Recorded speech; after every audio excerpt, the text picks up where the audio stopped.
Marcus Rashford will be unveiled as a Barcelona player tomorrow in a season-long loan move. Marcus at his best is unbelievable. He'll do great. He seems to be in the right frame of mind. I think it's such a great challenge for him. Marcus Rashford divides opinion. To some, he's electric. Pace, power, game-changing moments. To others, he's streaky, overrated. A product of Premier League hype. So when Barcelona signed him, the football world split again. But here's what the critics are missing. Barcelona didn't just add another forward. They weaponized their attack. And if you think this is just another flashy signing, you're not seeing the bigger picture. This isn't about Rashford finding form. It's about Barcelona becoming something far more dangerous than anyone expected.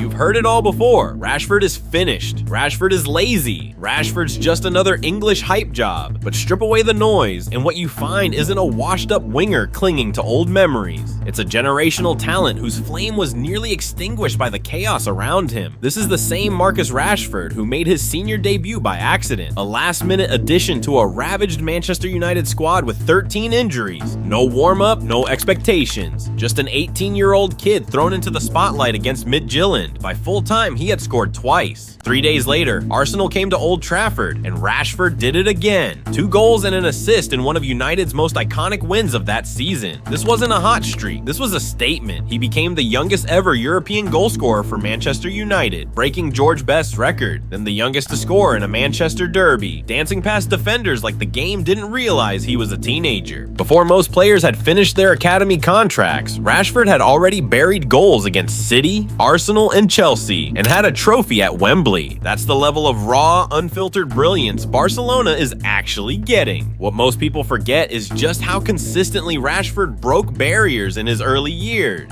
He scored on his debut in the Europa League, Premier League, League Cup, FA Cup, Champions League, international debut for England, 6 competitions, 6 debut goals. At one point, only Mbappe and Dembele were seen as bigger talents in Europe, and Rashford finished 3rd in the Golden Boy rankings ahead of names who now dominate world football. But unlike his peers, Rashford was developing inside a burning building. Manchester United post-Ferguson was a graveyard for player growth, bad tactics, managerial changes, injuries, and yet he still delivered. His highlight reel from that first stretch is electric, blistering pace, top corner curlers, solo goals against Chelsea and Tottenham, and that unforgettable night in Paris when he sent PSG crashing out of the Champions League with his penalty. That moment wasn't luck, it was instinct, it was fearlessness, it was a player built for the spotlight. And just 2 seasons ago, that same Rashford, now a man, not a boy, dropped 30+ goals in all competitions, carrying a United attack that had nothing else. No penalties padding his numbers, no superstar strike partner, just him cutting in from the left and tearing defenses apart. This is the talent Barcelona is buying, not just a left winger, not just a utility forward, but a player who's lived through the storm and still knows how to make magic happen when the stakes are highest. Forget the headlines, forget the noise. Underneath it all is a generational player, one who's finally about to enter a team built for his strengths, not his survival, and that's where the danger begins.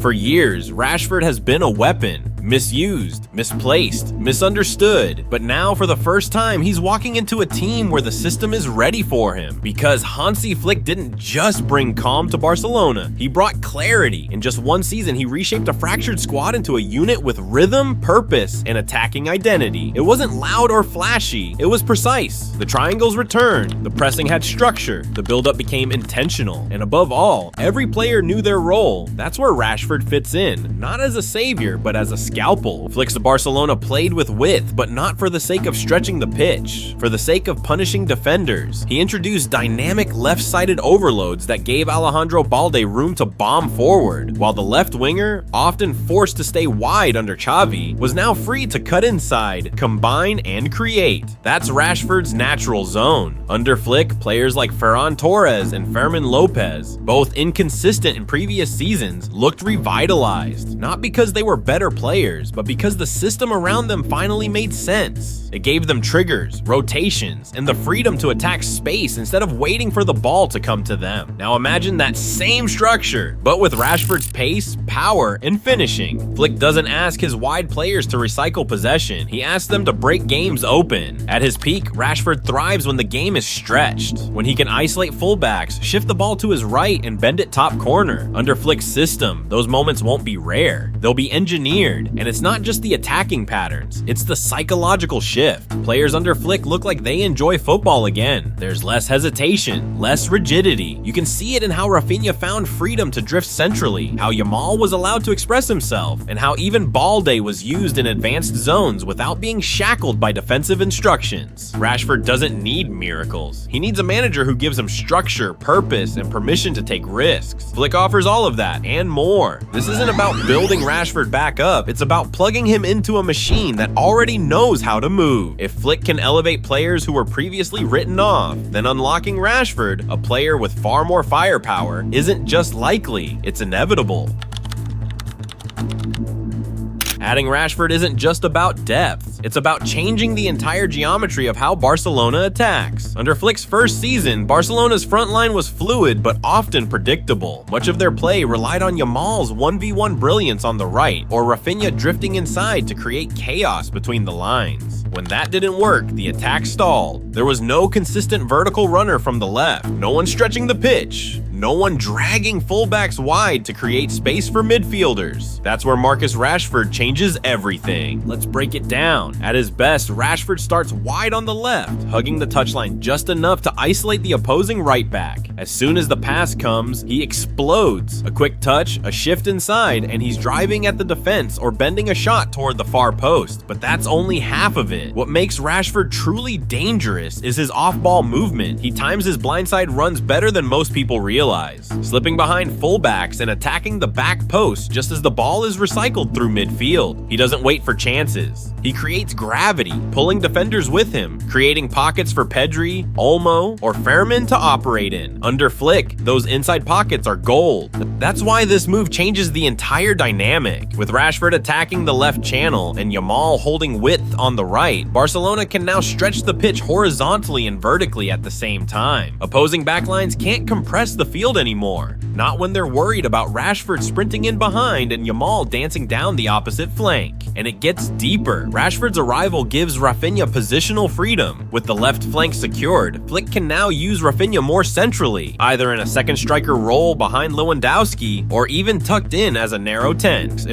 Flick knows he can't burn out a generational 17-year-old. With Rashford in the squad, you can rotate intelligently without losing vertical threat or attacking intensity. Rashford might start on the left, but his ability to play across the front three is what gives this team shape-shifting potential. Consider this scenario. Balde overlaps wide left, Rashford cuts inside. As an inverted winger, Rafinha shifts centrally, Pedri or Olmo joins the attack late. It becomes a 2-3-5 shape and possession, a Flick signature, with Rashford acting as the inside left forward in the 5-man front line. That's the exact position where he scored the majority of his goals during his 30-plus goal season at United. Now pair that with the fact that Flick's pressing system is built around athleticism and reaction speed. Rashford may not be known for relentless pressing, but in short, sharp bursts, especially high up the pitch, he's lethal. Turnovers near the opposition box can be punished immediately with his acceleration and finishing. Rashford gives Flick solution, but more than that, he gives him unpredictability. Because with Rashford on the pitch, teams can't cheat their shape. Fullbacks can't step high. Midfielders can't press without cover. Every movement he makes forces reactions, and in a Flick system, those overreactions are what open up the game. Barcelona already had patterns. Now they have disruption. Now they have chaos. Now they have Rashford. And in a league where space is scarce, that might be the sharpest weapon of all.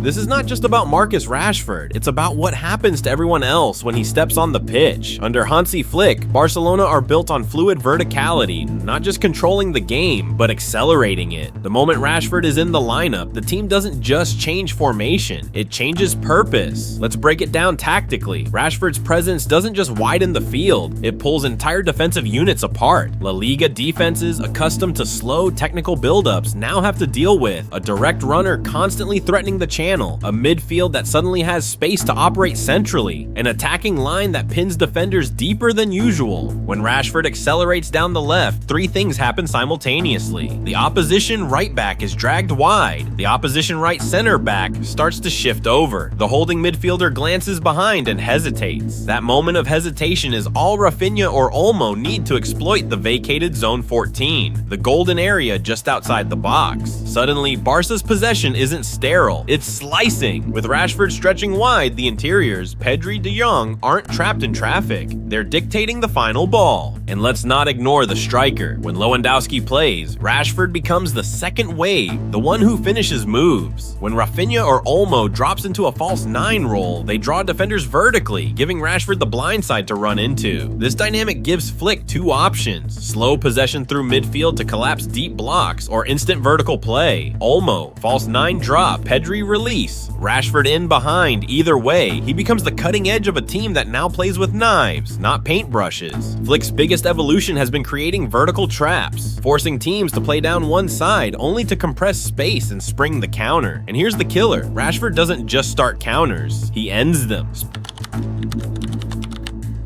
Spanish defenses are built to read you, not race you. They're designed for chess, not chaos. And Marcus Rashford, he's chaos in motion. Across La Liga, the defensive model is based on shape discipline, tight midfield units, and calculated pressing triggers. Center back step when you drop, fullback shadow your runs. It's all a dance of anticipation. But Rashford doesn't dance, he detonates. The moment he picks up the ball, everything shifts. He doesn't wait for passing triangles or overlaps. He attacks the gaps before they're even supposed to exist. And in a league where defenders are taught to jockey and delay, Rashford forces them into uncomfortable decisions. Do you step and risk getting burned, or do you drop and give him space to shoot? Either way, you lose. Now picture this: Barcelona regain possession just inside their half. Pedri lifts his head. Rashford's already on the move. He darts into the left channel. The fullback hesitates, and by the time the ball arrives, Rashford is inside the box before the backline can reset. One touch, bang, near post. It's not just speed, it's intentional chaos, the kind most La Liga sides aren't built to contain. Look at the structure of typical Spanish opposition: low to mid blocks built around compact midfield diamonds, pressing triggers only activated when the ball enters zone 2.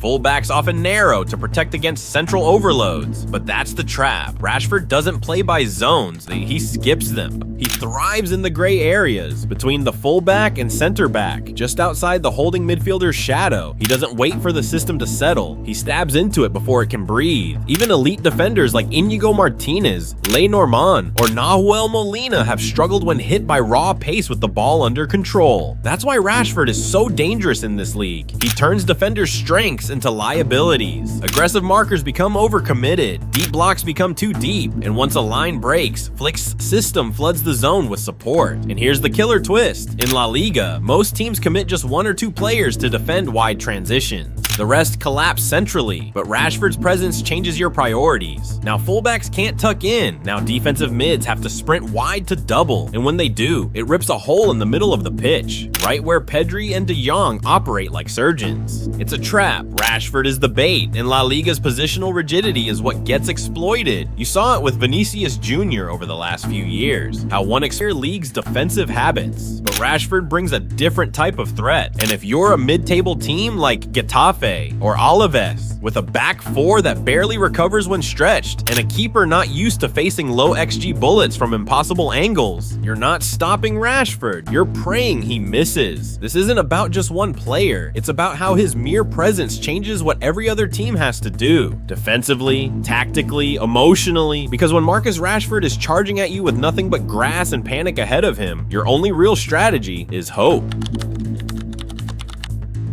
There's a reason some teams look flawless in domestic play, but collapse under the Champions League lights. Because Europe isn't a league, it's a battlefield of contrasts, styles, rhythms, and threats that can't be planned for. Barcelona have struggled here, not for lack of talent, but because their control-heavy philosophy rarely adapts to chaos. In Europe, you don't always get to dictate. Sometimes you need to react and strike before the opponent resets. That's where Marcus Rashford becomes a necessity, not a luxury. Against Europe's top sides, possession won't always save you. Sometimes it's about covering 50 yards in 5 seconds before the defensive shape reforms. Rashford thrives in these in-between between moments, when the ball is loose, when the lines are broken, when everything is uncertain. He doesn't need a third-man runner or a choreographed move, just space and a trigger. This ability creates a bridge between Barca's midfield control and direct attacking intent, something they've missed since Neymar left. Now, they can shift from containment to incision without substitutions or structural overhaul.